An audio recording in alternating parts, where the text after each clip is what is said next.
Good afternoon. Assalamu alaikum. Bismillahirrahmanirrahim.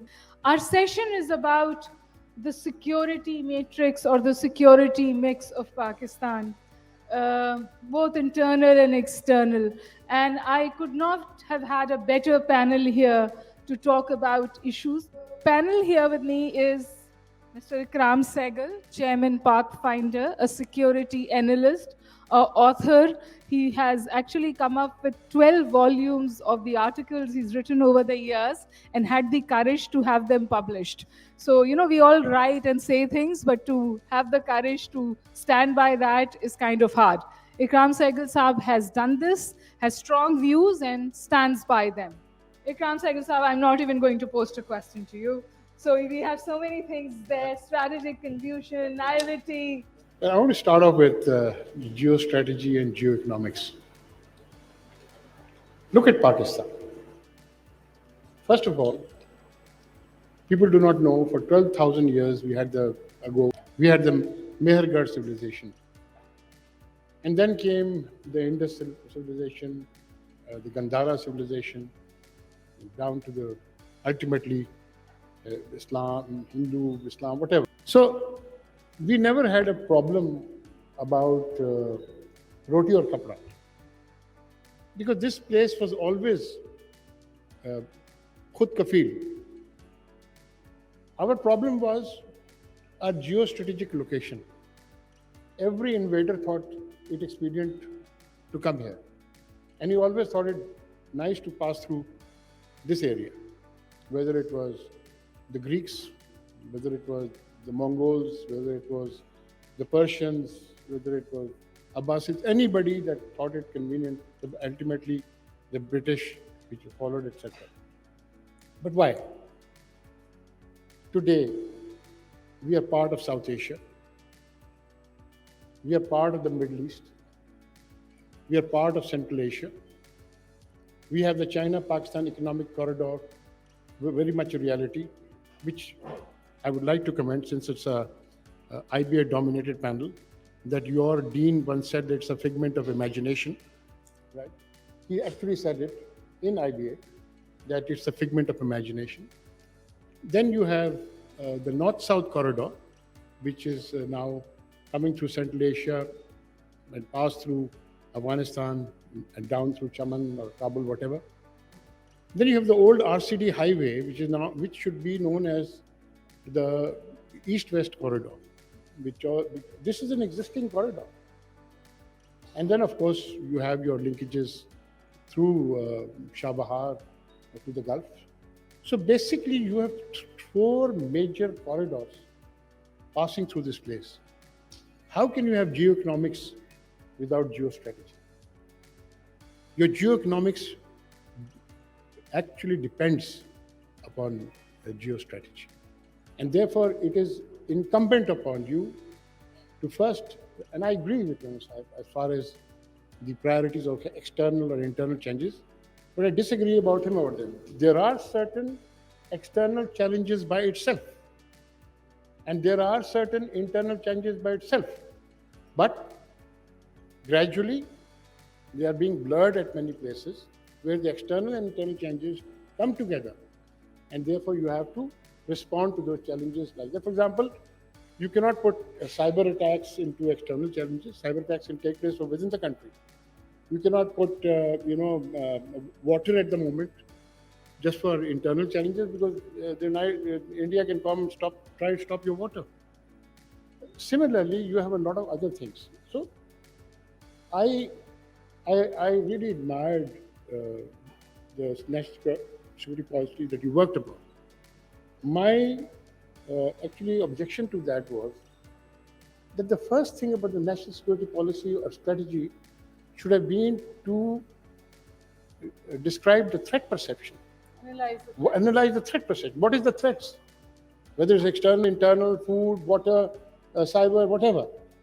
Once you've analyzed the threats, and then you come to, okay, fine, this is what I'm going to do. This is what I'm going to do.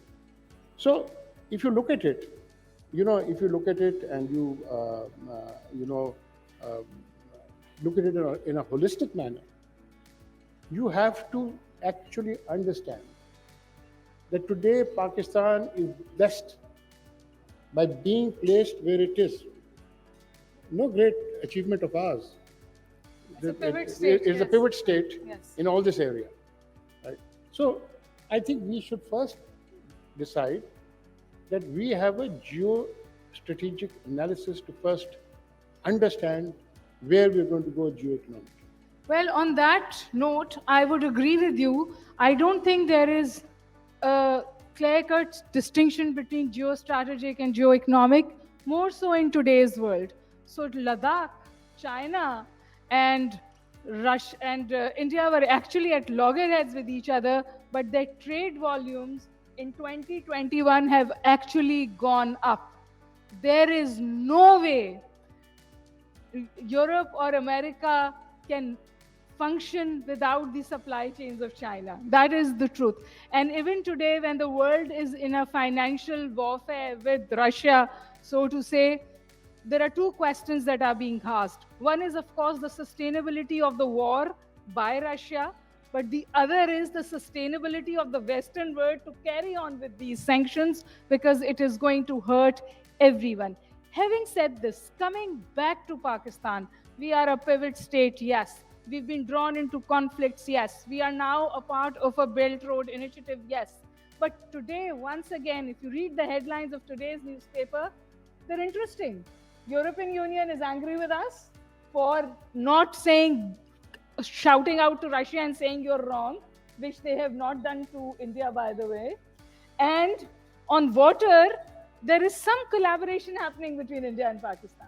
So, and may I also add that India and Pakistan have had wars, but we've always fought very civilized wars, conscious of the deterrence that exists, the mutually hurting deterrence that exists between us. Salma, here are our internal threats far more, or our threat perception far higher than our external, because since I think Pervez Ashraf Kiani sahab, General Pervez Ashraf Kiani, it was categorically accepted publicly by the military generals of Pakistan that the internal threat, including terrorism, is far greater than the threat on our borders. Thank you, Huma. Couple of things. Number one, in line with this particular scenario, if you have sound economy, only then you can have a sound defense, right? Absolutely. So this particular debate about geoeconomics, geostrategic, geopolitical, just take geo or of all of these aspects, spin the story around, it bogs down to the same aspect. Unless and until you have a sound economy, you cannot build a strong military. Your military can only be strong for two reasons. Either you indigenously develop, your R&D sector is so well evolved, which means that you have educational program which is so advanced that you have your own patents, you have your own way of thinking, your people are way ahead, and you have a military industrial complex. The question is open to everyone: how big a military industrial complex, if we have, hypothetically speaking, does Pakistan support? We don't. The industry that we have, the military industry that we have in Pakistan, is technically the same industry with very little volume attached to it, that we inherited when Pakistan did not get its due share at the time of partition, because you cannot move 16 military industries that the British had constructed. Salma, fast forward today. Yeah. We are a country So- with full so spectrum deterrence. Agreed. So Nuclear that's my deterrence. next point. That's my next point. The next thing is you have a nuclear program, which is a safety guarantee against a lot of things, and genuine safety guarantee. And then we have issues such as Ukraine, where we say if we didn't have the nuclear weapons, this is what would have happened to us. However, think of a scenario where you have your nuclear weapons entirely secured, and I'm not saying give up nuclear weapons because they're very important to us, but you have nothing to eat. You have nothing to support that military with. You have lawlessness in your country. How would you manage these things? So I think there has to be a decent balance or a mix between the traditional, the non-traditional, the soft security problems and the hardcore security problem, external, internal, however you would like to phrase them. but you cannot prioritize one against the other. You cannot pitch one against the other. You have to take all of these You things have to in have a tandem. multi-pronged strategy. Yes, absolutely. Dr. Nizamani Sahab, you have a different view. I sort of gather that. But I would also ask you to comment on how Pakistan could not have invested in its external security. Wasn't it a survival threat, an existential threat? And also because the theater of war over the years only expanded from the eastern border to the western border. No, I'm not at all suggesting that Pakistan basically should have left all its guards down just because a certain conceptual framework says so. It is striking the balance and thinking through those, whatever objectives we choose, thinking through consequences of that and whether how do they fit in. For example, like we talked about this full spectrum nuclear deterrence. Again, as a student of nuclear weapons or nuclear deterrence, my concern is that we know from the history of nuclear weapons as they have existed since 45 that nuclear deterrence works when both adversaries share, of course they don't share the politics or they don't share the strategic objectives, but they share the view that nuclear weapons are effectively for deterrence as long as both parties know that. Now, what has happened, and this is worrisome, because on the one side, you have chest-thumping prime ministers in New Delhi, which also kind of say are willing to basically this rattle the sword of nuclear threat. And on Pakistan's side, we say that the nuclear weapons are effective deterrents, right? Which means that they are going to prevent a war between India and Pakistan.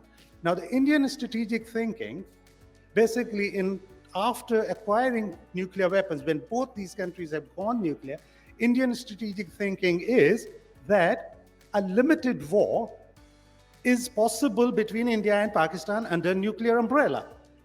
We think that Kargil was not a war.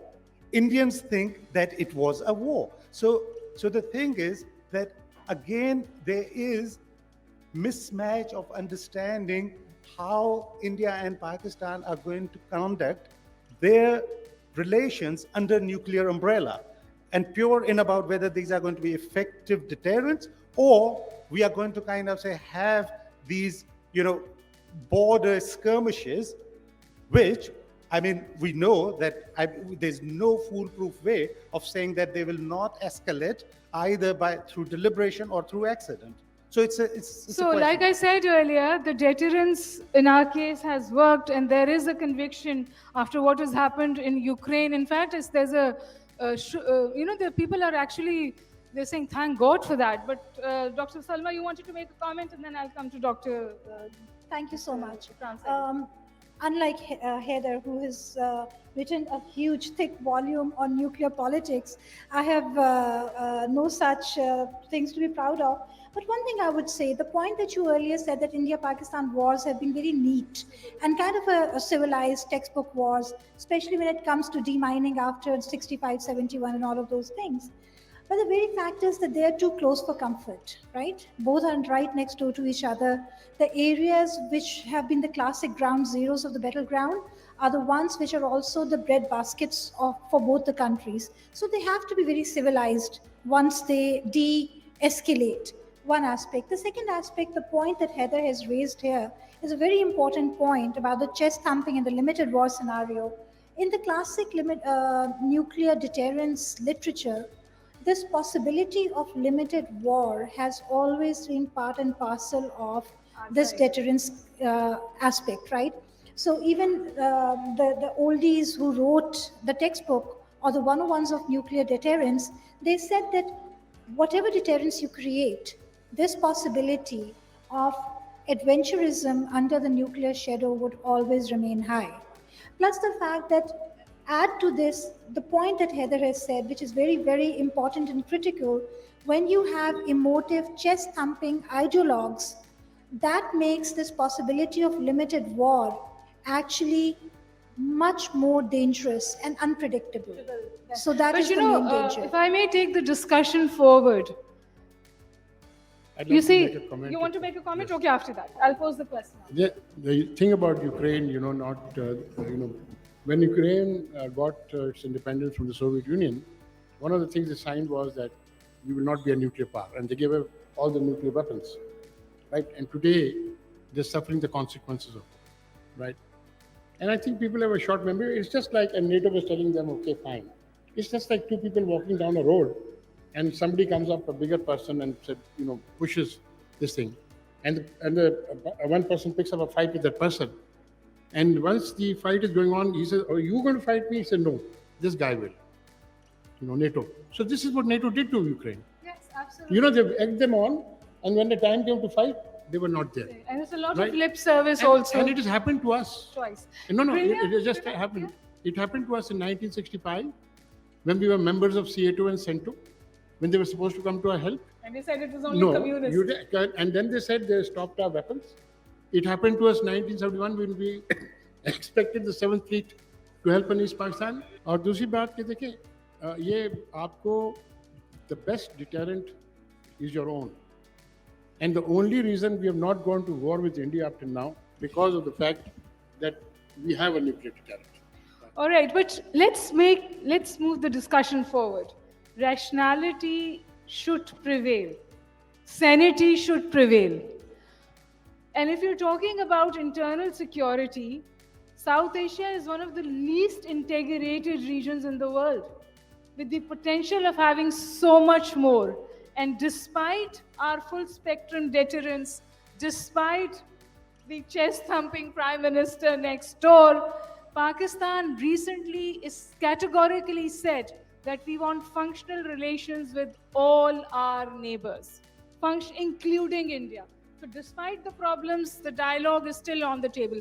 But taking the discussion forward and coming to the internal security, can we really talk about internal security without referring to what happened in KPK, the mosque attack?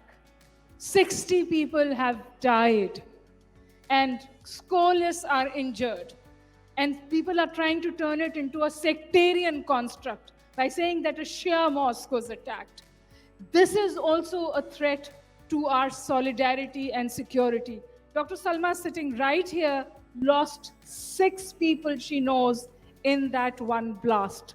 And I think that is a bigger threat, where this war or the security construct, whatever that you like to call it, मतलब ये जंग borders पे तो नहीं रही ना, ये जंग तो मेरे स्कूलों में, मेरी गलियों में, मेरे कूचों में, मेरी बाजारों में, मेरी मस्जिद में है. और इसमें सिर्फ मेरे वो दफा करने वाले सिपाही तो नहीं मर रहे, इसमें तो मेरे बच्चे, मेरी औरतें, मेरे नमाजी भी मर रहे हैं. तो ये जो इंटरनल सिक्योरिटी कॉन्स्ट्रक्ट है, ये कैसे ठीक होगा? सलमा, आप और फिर. Thank you Huma.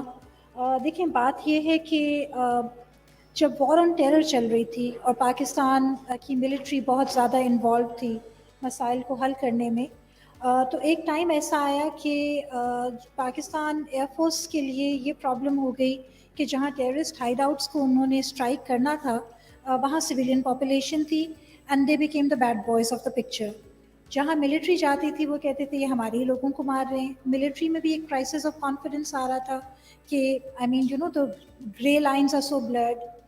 And then came the APS incident, right? And एक बहुत ही अनफॉर्चुनेट हादसे ने सारे मुल्क को एक पॉइंट पे मुतहिदा किया कि जी अब इस मसले को हमने हल करना है. Now there is no taking sides, there are no goods or bads, everyone is bad, so उसको करें. बहुत छोटा सा वो विंडो थी जिसको हम लोगों ने नैप बनाया, वो सारा कुछ किया. कुछ चीज़ें हम कर सके, बहुत सी चीज़ें हम नहीं कर सके. आई थिंक हमारे लिए ज़रूरत ये है कि इस चीज़ को जो कल हुआ है, इस हादसे को वन ऑफ अपॉर्चुनिटी ना समझें. This is actually the warning. पहली दफ़ा भी नहीं हुआ है सलमा, और ये पहली दफ़ा भी नहीं हुआ. बट अब आप ये देखें कि इंक्रीमेंटली इसका साइज़ बढ़ता जा रहा है. ठीक है, कहीं 2 लोग फौत हुए, कहीं 4, एक चेक पोस्ट पे 4 फौजी बेचारे टारगेट हुए. हर चीज़ को हम रैशनलाइज करते जा रहे हैं. अब इसका मोमेंटम बढ़ रहा है, which technically means that we are reverting back to the old vicious cycle. इसको यहीं नैप करें, इसको यहीं ख़त्म करें और इसके लिए ड्रास्टिक एक्शंस लें. और इसमें यहाँ बात करने की ज़रूरत ही नहीं है कि ये गिरजाघर है, मंदिर है, सुन्नी मस्जिद है, हनफी मस्जिद है, शिया मस्जिद है. It's a place, it's a sanctuary. It should not be attacked. Any place should not be attacked. हमने बड़ी बट मेहनत ये से हमारा इस इंटरनल point पे सिक्योरिटी लेके आए हैं. चैलेंज है ना जी. लोग अटैक करते हैं. मैं लास्ट राउंड ऑफ कर रही हूँ, फिर मुझे आपके से सवाल लूंगी. निज़ामानी साहब, वेरी क्विक कमेंट. ये जो हमारे इंटरनल सिक्योरिटी थ्रेट है जिसमें बैरूनी हाथ है, और उसके हम डोसियर्स भी पकड़ा चुके और टेंजिबल एविडेंस भी है, और बांग्लादेश जब बन गया आज वो खड़े होके बहुत गरूर से कहते हैं कि जी हाँ हमने पाकिस्तान तोड़ा, तो वो कोशिश वहाँ ख़त्म तो नहीं हुई है, वो जारी भी है. इस पूरी सूरत हाल में आप इंटरनल सिक्योरिटी थ्रेट को कैसे देखते हैं? I'll not comment on Bangladesh because I humbly disagree with you on that, but I'll not comment on that. नहीं, वहाँ हमारी गलती थी. हाँ नहीं, but the thing is, वो I will, in the interest of time, I will not go on that. बाकी जो हमारे internal या those, वो ये है कि let's admit and accept it that the kind of region that we have, हम बाकियों को छोड़ दें, हम सिर्फ अफगानिस्तान, इंडिया और पाकिस्तान को ले लें. Given how like intertwined, whether we like it or not, how intertwined our state societies are historically and everything, जो भी connections है क्या, और given हम तीनों parties के एक दूसरे के ऊपर claims and counter claims, I'm not saying कि जी किसके सही हैं किसके गलत हैं for now, लेकिन उसमें एक बात जो थोड़ी खतरनाक हुई है वो ये हो गई है कि न्यूक्लियर डिटेरेंस ने हो सकता है कि लार्ज स्केल वॉर को प्रिवेंट किया हो इन मुल्कों में, लेकिन what it has kind of, it has become open season for carrying out proxy Wars, right. अब उसमें एज अ पाकिस्तानी स्टेट से यस, अगर if there is external hand in something, it should be shown and it should be kind of say demonstrated, but at the same time it should not be used as an excuse to absolve our law enforcing agencies from their due responsibilities, right. Incident hota hi nahi hai, उससे पहले ही जो है वो forensic evidence everything is washed out कि जी वो external ने कर दिया. नहीं, और maybe a multi-pronged people ji, centric policy as well. इकराम सहगल साहब, आप फरमाइए. ये जो आपने प्रॉक्सी वॉर का नाम दिया, मैं उसमें ऐड कर देती हूँ हाइब्रिड वॉर का कॉन्स्ट्रक्ट, क्योंकि वो इस वक्त सबसे बड़ा चैलेंज है. देखिए, there is no doubt that we are now the target of a concerted hybrid warfare. And that hybrid warfare, of course, part of it we saw yesterday, when actually 90 people have now died. 90 people, 90. that's unfortunate. Yes. And about 100 are injured, and many of them are badly injured. The thing is, our problem is our courts, which tend to, on any pretext, give the benefit of doubt to the terrorist. You know, the Islamabad, the Peshawar High Court actually asked for the release of terrorists. Right now, convicted terrorists, convicted of murder, were released because of that. So we have to get our priorities right. Whether we have, human rights is certainly important. People's rights are certainly important. But I think the rights of the 90 people who died are also important. Right? So I think we have to be clear of how much blanket authority we have to give to the law enforcement agencies to make sure. Now look at this, we have this anti-terrorist, policy. But the point is, it has never been implemented in letter and spirit. It's been implemented in bits and parts, and it's never been implemented. Today, Article 245 is still in force in many places of the country. But do you know that under Article 245, if somebody would take action, somebody would come to one of the courts, and I'm not going to mention which court, and take a stay order or take a blanket order, right? But the major thing which I must point out is corruption. You are corrupting society, and you are corrupting society by corrupting the judiciary. Right? And as long as you can manage to corrupt the judiciary, that will be the greatest challenge to countering hybrids. So it's also institutional decay that you're Yes. referring to. I would also just like to add one small comment here, and that is that yes, we should not give our law enforcement agencies a free hand, but we should also remember how they have been sacrificed when the state abdicated with the dharna that we had in Lahore. What was done to our law enforcement agencies is unforgivable. So I think we need a more rounded approach to security here. Ladies and gentlemen, I will now open the session to Q&A. मैं ज़्यादा time दे रही हूँ सवालों के लिए, लेकिन मैं चाहूँगी कि आप छोटा सवाल करें ताकि हम ज़्यादा सवाल ले सकें. This gentleman here, और फिर मैं चाहूँगी कि पीछे से भी सवाल ले लें. यहाँ ये तशरीफ ले आए, इनसे बात कर लेते हैं, फिर आपसे बात कर लेते हैं. ठीक है? Can somebody give him a mic? ऐसे भी बात कीजिए, आवाज़ आ जाएगी. आइए आप बात कीजिए, आवाज़ आएगी. अपना तारुफ भी कराइएगा. Sayyid Khawar Mehdi, beautiful discussion. A comment and a question. Quick comment. You mentioned something very interesting. I don't know, it was a spur of the moment. A badi khoobsurat baat ki. The wars between India and Pakistan were very civilized wars. This is a whole chapter in itself, and it's sort of SOP how to have civilized wars for the rest of the world. I think this should be done. You can undertake as the next project. The question is with reference to internal security issues. We talked about external and internal. Internal security issues may the fault lines, the threats, the deep fissures that we have to appreciate, understand, and when they're internal, you have to give them due recognition, acknowledgement, and respect also at times, because these are my own brothers and sisters. We cannot just say it's a threat. It's a threat that cannot just be eliminated, but it has to be understood. And at times you have to be very conciliatory and you have to address their grievances. A case and example, recently, the PTM, अब तो दो धड़े उसके भी हो गए, NDM और PTM है, Pashtun Tahfiz and that. We are treating them like stepchildren. On the contrary, our security agencies, which is right, they were going after TTP for a conciliatory approach, which is, I believe, fine, but they failed miserably in it. The case is comparative. You are neglecting your own people and you're going out of way, appeasing them, sucking up to them, and how badly we felt.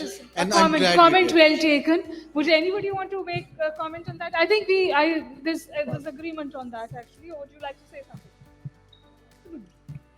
something? I think, we can't, first I would like to comment on your civilized war. There is no war that is civilized, ever. Okay, so there is no war that is romantic. I do believe there are very few people in this room who have fought wars. I have fought 2.5 wars. It's not nice to have bodies of your brothers and friends and soldiers lying around you. So war is never civilized, to start with. Number two, I think the main thing is of handling things. But if you have geopolitical confusion, like you said, national security confusion, and I give you 2 classic examples of that, which were this thing. Till 1971, the strategic thought in Pakistan was the defense of the East lies in the West. So they put 15 divisions in West Pakistan and 1 division in East Pakistan, right? Right? A moron thought that up, right? The second moron thought about the that Afghanistan gives us strategic depth. Afghanistan just gives us strategic headaches, nothing else. Right? They're a predator nation. They have nothing. We give them food and everything else. Strategic headache, capabilities. आप सवाल करना चाह रहे हैं? आप भी करना चाह रहे हैं? We have time. हम सवाल ले पाएंगे इंशाल्लाह सबके. Who's handling the mics? जी आप दे दीजिए इनको. हाँ sir. The good lady talked about sovereignty. A beggar nation cannot be a sovereign nation. Afghanistan is your marsh, your bog. The more you support these illiterate savages, the more they will damage your country. Have some mind, have some brain. What are you doing? Committing suicide. Why don't you extend your hand of friendship to Iran? What has Iran done to you? The Quad has been formed. Sabers have been drawn. Where are we? Please answer me. Thank you, sir, for that very I've passionate already answered question. it. But I think your comment is well taken. The panel actually agrees with you. The gentleman in the front. You also have a question, please. After him, then. Yes, जब हमारे अंदरूनी सलामती का issue जब आता है तो हमारी स्टेट इन मजहबी इंतहा पसंदों को पालती भी है, और जब वो धरने देती है तो 2-2 हज़ार रुपए दे के रवाना करती है. तो क्या उस दौर में हम इंटरनल सिक्योरिटी, हम बाहर वाले को क्यों इल्जाम दें कि वो बाहर से आ रहे हैं, जब इनको पाल रहे हैं, इनको पेरोल पे दे रहे हैं, इनको इंतखाबात में जितवा रहे हैं, तो हाउ कैन पॉसिबल पाकिस्तान का अंदरूनी सलामती कैसे मुमकिन हो? बहुत अच्छा. आप में से कोई जवाब देना चाहेगा? आप बिल्कुल देखिए, अगर आपको पूरा कहानी नहीं पता होता है ना, तो परसेप्शन बिल्डअप करता है. जब वो धरना ख़त्म हुआ था तो कम से कम 2000 आदमी फैज़ाबाद चौक में रह गए थे, जिनके पास खाने का पैसा नहीं था, जाने का पैसा नहीं था, और कुछ मतलब घर जाने का पैसा नहीं था. उस वक्त उनको पैसे दिए गए, तुम घर जाओ. गलती ये हुई कि किसी ने यूनिफॉर्म में उठा के पैसे दे दिए, तो बता गया कि जिनको पैसे दिए. ऐसी गलतियां नहीं करनी चाहिए ना. मैं आपको बताता हूँ, ये सच है. बिल्कुल, आपने एक उठा के उनको पैसे दिए घर जाने के लिए, और ये इस्लामाबाद हाई Ikram Sehgal साहब, the much larger than Yeah. that. The question was appeasement. But you know, that is a part of the The- appeasement. Yeah. Was that why does state appease such elements? That was the question. Salma, please. Sir देखिए, basically चीज़ ये है कि clarity of vision हमें चाहिए कि हम अपने state से चाहते क्या है. Top down to bottom up, what all we need. मैं ये नहीं कह रही कि हर आदमी एक ही सोचे. होमोजेनिटी की बात नहीं हो रही, हेट्रोजेनिटी की भी हो रही है. Yet the very fact is कि we need to have a priorities clear. आपका क्वेश्चन अबाउट अपीसमेंट एंड पीछे जो साहब थे उनका सवाल जो था with regards to the choices that we have made, they have cost us a lot. They have cost us they have been very expensive choices that we have made. However, अगर हमने उससे कोई लेसन ड्रॉ किया है तो हमें उस lesson को पॉजिटिवली टर्न करके आगे मिस्टेक्स नहीं करनी चाहिए. जो पॉइंट हम लोग आज देख रहे हैं, आप भी जिस चीज़ की तरफ पॉइंट आउट कर रहे हैं, सहगल साहब ने भी पॉइंट आउट किया था, क्योंकि as a military man he has witnessed the things कि जो हमने पास्ट में मिस्टेक्स की हैं, अगर हम उनको रिपीट ना करें तो वो हमारे लिए बहुत आगे के लिए एक रोशन राह खोलता है. लेकिन मेरा अगर हम ख्याल है उन्हीं मिस्टेक्स को रिपीट करते हैं तो फिर that means we are in a rut. So nothing. सरा, आपकी बात बिल्कुल सही है, और हमारे एक कम से कम इंटेलेक्चुअल कंसेंसस तो है कि this is playing with fire, और ये खेल अब बंद होना चाहिए. Yes. I have a very brief questions, two brief questions. First is that until and unless आप जिस सिक्योरिटी थ्रेट की बात कर रहे हैं, हम जिस तरह जामिद साहब ने बात की कि डाइवर्सिफिकेशन ऑफ फॉरेन पॉलिसी की जहाँ तक बात है, हम पिछले 70 साल से ये देख रहे हैं कि पाकिस्तान में स्ट्रेटेजिक जितनी भी स्ट्रेटेजिक पॉलिसी है उसको डिसाइड करने वाले सर्टन इंस्टीट्यूशंस हैं. तो पाकिस्तान की स्ट्रेटेजिक पॉलिसी मेकिंग को भी तो डाइवर्सिफाई करने की ज़रूरत है. कब तक इसके अंदर ये इंप्रेशन बरकरार है कि उसमें जो पॉलिसी मेकिंग है उसके अंदर अवाम का या जो अवामी नुमाइंदे हैं उनका किरदार महदूद है या बढ़ता नहीं है? और दूसरा सवाल ये, it can be a concluding question, हम जब हमारा मुल्क कायम हुआ उस वक्त कोल्ड वॉर स्टार्ट हो रही थी. हम अब एक मरतबा फिर सुन रहे हैं कि पोस्ट कोल्ड वॉर ख़त्म होती जा रही है. जो कोल्ड वॉर के बाद दुनिया बनी थी उसका ऑर्डर ख़त्म हो रहा है. तीनों पैनलिस्ट से मेरी गुजारिश है कि आप फरमाइए, क्या हमारी प्रायोरिटीज़ इन प्लेस हैं इस वक्त जब हम रशिया, यूक्रेन और यूरोप में जब कुछ हो रहा है उसके हवाले से? नहीं, वो देखें, आप जो कह रहे हैं बात, द थिंग इज ये अपीजमेंट, ये सब कनेक्टेड चीज़ें हैं या क्या, तो उसमें because if Pakistan kind of ये कि जी या उसके लोगों को ये पता हो कि उनके लिए जो कानून बनता है या जो उनके लिए पॉलिसी बनती है वो कहाँ पे बनती है और वो क्या उनके रिप्रेजेंटेटिव्स बनाते हैं कि नहीं. अब उसमें हम लाख बहस कर सकते हैं कि जी फलां इलेक्शन सही नहीं होते, फलां पार्टी को गलत, लेकिन so the thing is the more parliament becomes the pivot or the center of decision making on key legislation as well, the more you can, I take it, people's stakes will be in that. क्योंकि अब पिछले कुछ pattern सा बन गया हुआ है कि लेजिस्लेटर्स जो हैं जिनको हमने इलेक्ट करके बैठा हुआ है वो अंदर बैठे हुए हैं. Anyone who can gather 40,000 or 20,000 people, they can go and they can dictate how the laws of the land will be. That and yielding to that is an affront or is an insult to the intelligence of Pakistani voters, right? So I think we need to strengthen the parliament, and the parliament, it is incumbent upon all parliamentarians not to hurl that easy thing that whosoever they disagree with is a traitor. They are Nizamani all, Sahab, as romantic as this may sound, but may I just pose a provocative question here?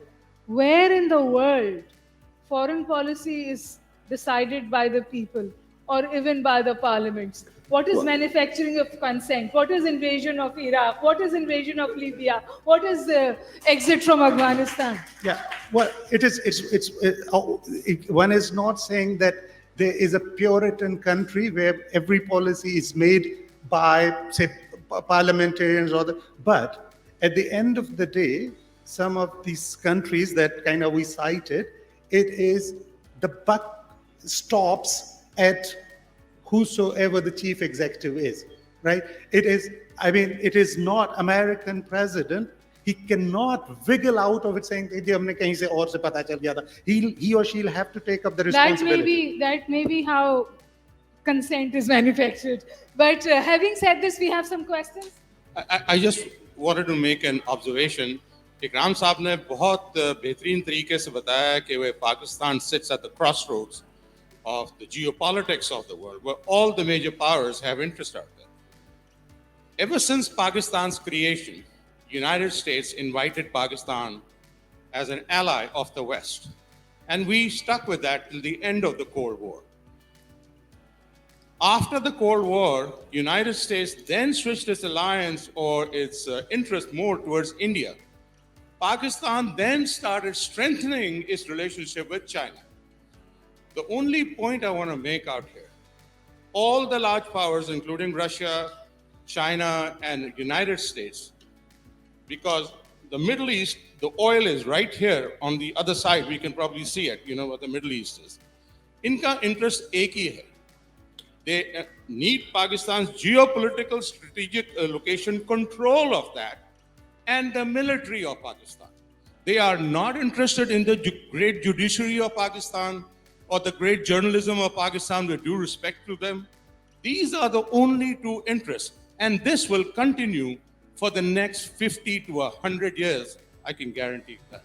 I'll let Ikram Sehgal respond to that. This is my favorite subject, so I can answer this question. We became part of the Baghdad Pact. Very correctly, we were a shield against communism for the Arab oil. That Baghdad Pact then became a Central Treaty Organization after Iraq went out of it. We were still the shield. Pakistan, Iran, Turkey. Pakistan, Iran, Turkey. 3 Muslim non-Arab states with tremendous armies, tremendous armed forces, each one of them. Thereafter, after the, like you said, we were abandoned once. We were always been abandoned. When we are needed, we are taken as a friend. When we are needed, we become the cornerstone of policy. When we are not needed, we become the gravestone of their policy. So the point is very simple. Pakistan does not need to one way or the other. Look at Pakistan, Iran, Turkey today. The only Muslim countries in the world in this region with their armies, armed forces intact. Not finished like Libya, not finished or compromised like Egypt, not finished like Syria, right? Syria was a very this thing. So my point is the world has changed. The new world order, in the new world order, we'll have not to take sides. Our best course of action to be aggressively neutral, to do what is correct. Now, in 1951, Unfortunately, our Prime Minister made a mistake, I would say, of going to Washington when Russia, Soviet Union was inviting him again and again to come to Moscow, right? After that, the whole thing changed. We became part of their CENTO, CETO, whatever. Now, at this point of time, whoever was the Prime Minister of Pakistan could not have avoided going to Moscow at this time. And I think he managed to come out of it pretty well. And he did, and I think we did the right thing of abstaining, not taking any sides. Because if we had taken sides, one way or the other, we would have, first of all, we would have certainly lost our friends in our region. And number two, if we had taken the other side, we would have been abandoned exactly when we needed them not to be. Please understand Ukraine's position today. President Zelensky is going on the BBC every day and CNN asking for help, begging for help. This is the same thing which happened to Ethiopia in 1936, when the League of Nations collapsed. They kept on asking, the king of Ethiopia, emperor, whatever, kept on asking, the Germans are invading us, help.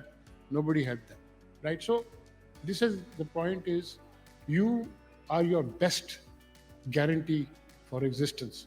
And the nuclear thing gives us that guarantee. Because the nuclear deterrence, you go on the MAD theory, the mutually assured deterrence. Thank you. We'd like to take more questions. I see a lot of hands. The one at the back, please, because we haven't taken any questions from the back. शुक्रिया हम internal security की बात करते हैं, external security की बात कर रहे हैं, यूक्रेन पे भी बात कर रहे हैं, अफगानिस्तान का भी जिक्र कर रहे हैं और बांग्लादेश के अलमिये पे भी बात हो रही है। मगर इस पूरे इंटरनल और एक्सटर्नल डिस्कशन में जो बलूचिस्तान का इशू है वो डिस्कस नहीं होता।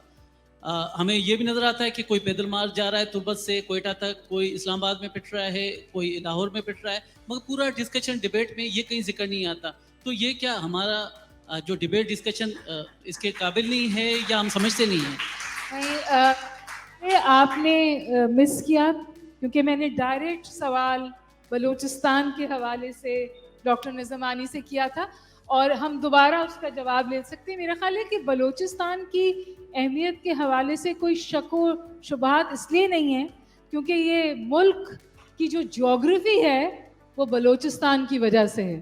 तो उसकी अहमियत और के बारे में कोई इबाम नहीं है। उसको बेहतर तौर हैंडल करना चाहिए, वहाँ मल्टी प्रॉन्ग स्ट्रैटेजी होनी चाहिए। वो पाकिस्तान की सॉफ्ट बैली है, उसको एक्सप्लॉइट किया जाता है। ये तमाम बातें बिल्कुल बजा हैं और हमें वहाँ पे बेहतर तौर काम करना चाहिए। Yes, this girl in purple shirt, right in the front. Hello, I have two comments and a question. The first comment is initially आपने एक बात कही कि कल जो attack हुआ पेशावर में that did not have any sectarian connotations to it, and I respectfully disagree. We can't shy away from the fact that sectarian violence in itself is a very important issue, and it happens. There's a reason why certain minorities, certain sects are targeted for being who they are. So we can't shy away from the fact. I believe you had made that comment, and I do disagree with that very strongly, because unless you identify the problem, you can't really deal with it. Another thing that I really do agree with what Mr. Sehgal had said, that corruption is a very big issue.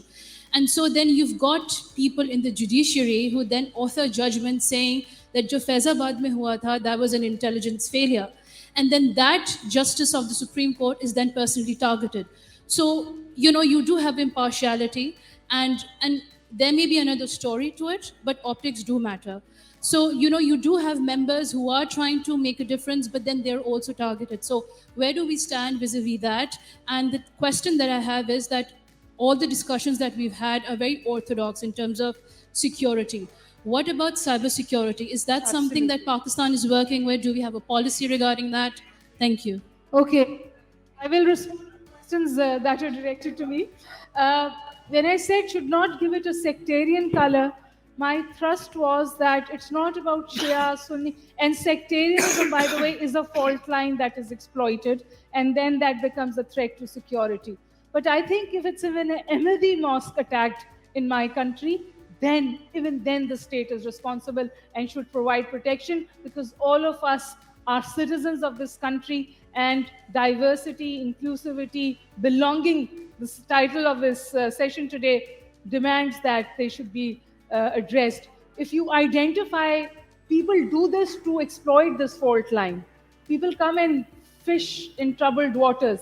So sectarian is a fault line that is exploited, and that is what I refer to. Your other question was about cybersecurity. We today do not have a cybersecurity policy. I know that for a fact, but you're working very, very hard on it. And the security paper is very categorical about it, that something should come out of it. What was Salma? Would you like I'd like and, to. okay, we have two more. Can you hear me?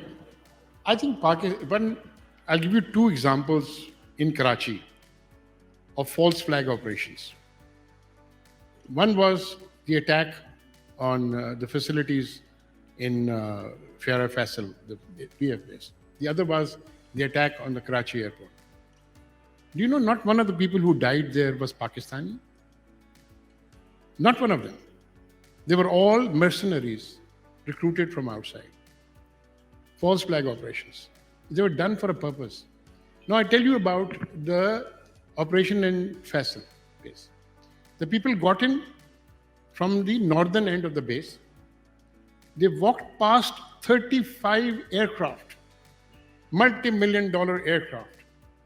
But they went for the P-3C Orion, which was being actually done at the moment by the Chinese who were working there. So why were they talking the P-3 Orions, leaving 35 aircraft, walking down to this thing, etc., right? So I do not know what the facts are, but you know, to have proxy wars, you always buy people or you give them this thing. I'm not 100% sure, but I can think of this attack on this mosque, Imam Barga, being a false flag operation. Somebody goaded into it to create a sectarian position, right? That is what we should guard against, right? And I totally agree with you about cybersecurity. That is a major, major problem. And particularly Also, our banks artificial intelligence. We need to work on artificial intelligence also, but we are. Salma, you wanted to make a comment before we take another question? जी, इकराम साहब has already mentioned that. बात वही है कि हमें जो एक acceptability सी या एक हमारे अवाम नास में भी एक बात आ गई है कि अच्छा फलां को अटैक किया जा रहा है, तो चलो ठीक है, एक हमारा तबका है जो इस तरह सोचता है, राइट? सो हमें वो सोच चेंज करने की बहुत ज़रूरत है, because everyone's life is precious, right? Then we also need to understand, but जो बात इकराम साहब कह रहे हैं उसमें ये है कि ये बातें हमें सिर्फ तब समझ आ सकती हैं एंड टू एवरीवन जब there is certain level of transparency from the security sector. और जो एक इम्पेरेटिव है इस पूरी डिबेट में वो ये है कि जो सिक्योरिटी सेक्टर है जिसमें टॉप पे जुडिशरी से लेके हर किस्म का, प्राइवेट सिक्योरिटी भी आती है, डिफेंस भी आता है, लॉ इन्फोर्समेंट आता है, हर तबका आता है जो कि सिक्योरिटी से रिलेटेड है, जब तक उसकी प्रॉपर किस्म की रिफॉर्म, ट्रांसपेरेंसी एंड अकाउंटेबिलिटी नहीं होगी, उस वक्त तक बहुत सारी चीज़ें जो है ग्रे एरियाज़ में रहेंगी और उनकी परफॉर्मेंस जो है उस पर क्वेश्चन मार्क लगा रहेगा. और ये एक सेंटेंस में कहने वाली बात बड़ी अच्छी लग रही है, ये कोई आसान बात नहीं है.